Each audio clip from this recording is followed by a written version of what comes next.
Okay, so first off, thank you very much for having us. We look forward to coming and being with you. We were here around about 3.5 years ago, and it was our joy. So even this morning, you guys sing old songs. That's so nice. The songs that we've sung in most of the churches around Australia, Sydney and Brisbane, have been newfangled stuff. And we don't know them, but this morning it was a pleasure to sing and praise the Lord with you. I wanted to give Priscilla the opportunity to say something special to you guys. So here it is. We know that you've been praying for us, and we're missionaries in Ukraine, and there's this war that's going on, and it continues on even though it's not in the news right now. And we just want to say thank you. In this mysterious way, God uses prayers. He knows what He will answer, but He hears our prayers and He answers. And all of you, I'm sure, understand suffering. War is simply a different kind of suffering, but it's a new one for Ukraine. And so I thank you for praying for the Christians there, that they'll keep their eyes on Jesus and come through this time, not as neighbors who don't know Christ, but with their eyes on Him, so that He can do something special in their hearts, even through the brokenness and the uncertainty and the fears. And for those who don't know Christ, with all the destruction, the loss of family members, that, like I would say, a vast majority of Ukrainians are praying, and they don't know God. They do not know Jesus Christ. But they're praying because they're desperate for help. And so as you continue praying, if you do, I hope that you do, pray that they will begin to hunger to know the God behind those words of desperation, that God will use this time. Everything is for His glory. You know, the words soli Deo Gloria. To God alone be the glory. And this war too. May He use it for His glory. But we just want to say thank you. We're glad to be with you today, and we truly are thankful for your prayers for us and for the little church there, for Ukraine. Yeah, so thank you very much. Just out of interest, who will admit to not praying for Ukraine in the last year? Anybody? It's a rude question, isn't it? I think many Christians around the world, probably many of you, have prayed for this nation. Of course, it's a unique situation that we find ourselves in. But God answers the prayers of His people. If I might represent these little countries, about as big as New South Wales, before you this morning, please continue to pray. It would be so wonderful if many more people became Christians because of the suffering that they're going through. Something that we never expected, to find ourselves in the middle of, was a war.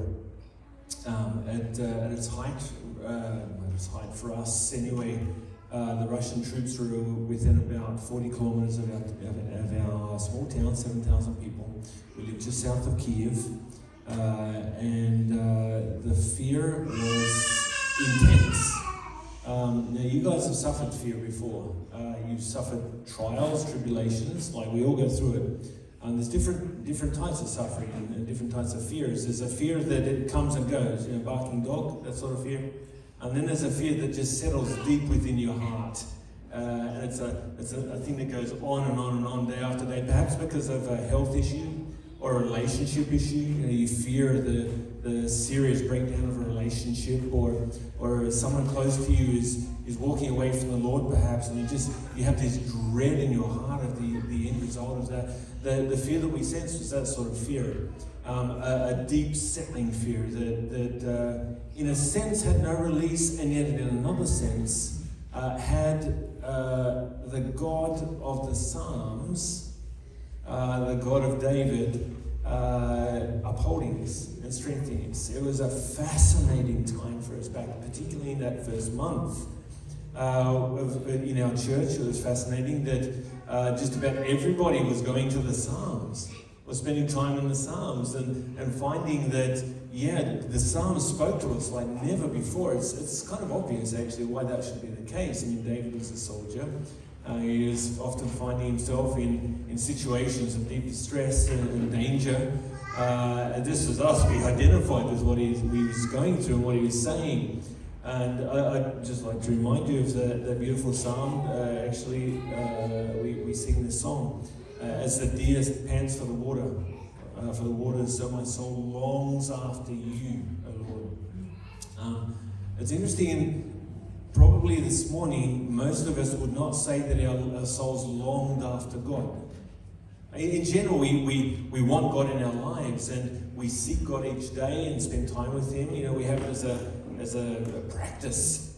But longing after God, I understand this anew, because when there is a dearth of peace in our hearts, when there's this fear that's filling our thoughts and making us, to one extent or another, think illogically, then we have a longing in us. And because we know this God, we know this faithful, loving, powerful Father, then we feel this pull towards Him and towards His arms, and we experience that very uniquely during that first month of the war. We also experience His strengthening. And honestly, for about 5 weeks, the most sleep that I got in a night was about 5 hours. That's unusual for me. Give me 9 and I'm happy. But there was just so much to do, so much pressure, fear that was affecting, I'm sure, my sleep. But God strengthened in a crazy way. I could not believe it. That day after day after day, He was giving strength to do what was necessary. He did enable us to, as a church, I've used this word before, activate. We were there. He prepared us to trust Him during this time. It was a beautiful realization that we did not lose trust in God. We did not curl up in a balls and try to hide from the world and what was happening.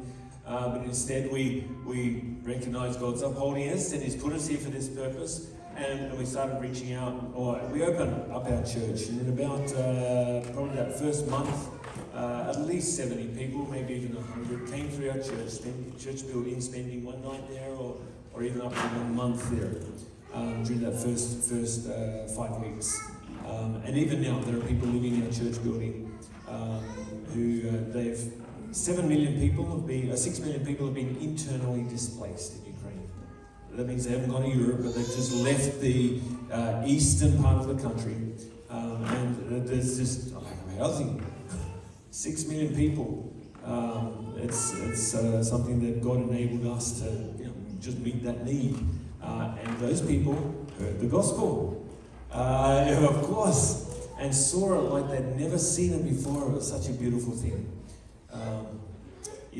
We've also, following that first 5 weeks, we realized that as a church we could actually be a testimony for Christ by cleaning up, by helping people to rebuild, repair roofs, windows, walls, gates. Who knew that gates would be something that we'd be repairing? But when the tanks came in, they'd often just flatten the gates of houses and park right next to the house, hoping to be more protected, because perhaps the Ukrainians wouldn't bombard with an artillery round or a missile hit the tank because of its proximity to a house. So all the fences and gates were flat, so we did that.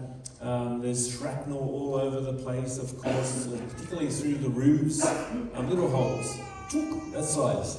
And so we replaced sheeting and stuff like that. It's so beautiful. Again, God gave us opportunities to share the gospel with these people who are receiving freely from the hand of Christians.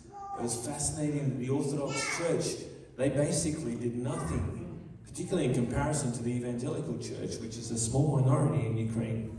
The Evangelical Church was out there ferrying people from the danger areas, giving out humanitarian aid. It was such a beautiful testimony.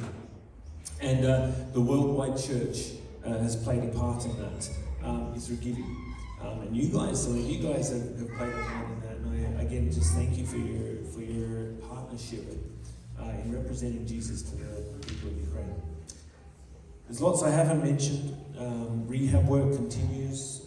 We've done we've had some beautiful results over the last few years since I was here in men's lives being dramatically changed.